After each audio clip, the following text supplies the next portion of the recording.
Many people dream of becoming rich one day, others hope to get lucky either by winning the lottery. Some ladies' dream is to marry a wealthy man, in the intent of helping him spend his money. And there are those who are courageous enough to lure themselves into illegal affairs, believing it's the way to get rich quick.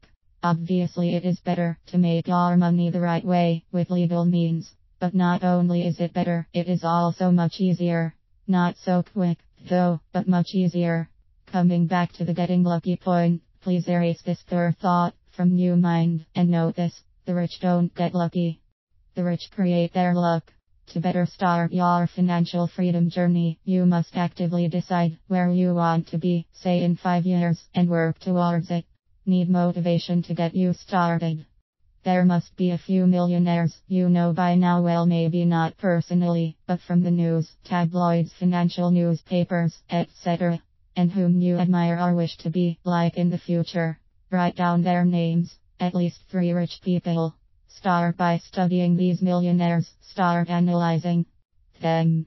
Google their stories, learn about how they made their first million, why their second or third was easier to make, what their breakthrough was, what mistakes they made, how they handled the mistakes. Learn what their path was. There's no better way to get inspired and motivated if you really want to be rich. I personally have chosen to learn from Robert Kiyosaki.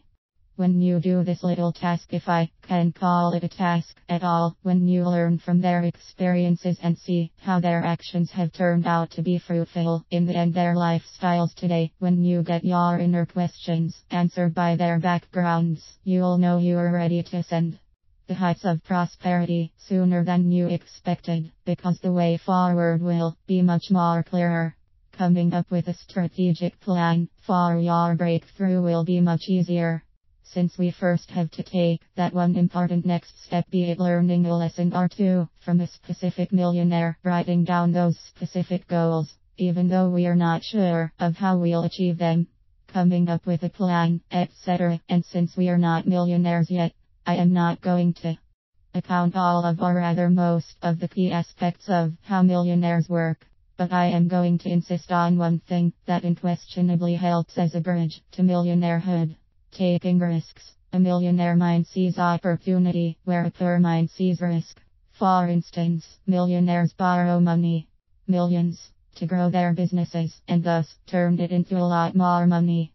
Poor people would rather open a savings or fixed account, which in reality earns them peanuts, in the name of interest. What should make you angry, and hopefully push you to act, is that the money borrowed by millionaires is the money you worked so hard for and entrusted the bank with.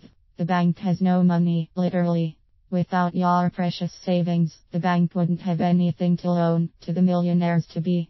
Also known as risk takers, or rather, opportunity detectors. And that is how the banks make their money. Through interests they charge on your money, your savings. This is not to discourage you from keeping your money in the bank, not at all. On the contrary, this is to encourage you act like what millionaires do. Put your money to work for you as well, not just for others. You can start small, like I did. As you gain more and more confidence and money, of course, you'll find yourself getting whatever amount you wish, either from the bank or from your business. You'll have options.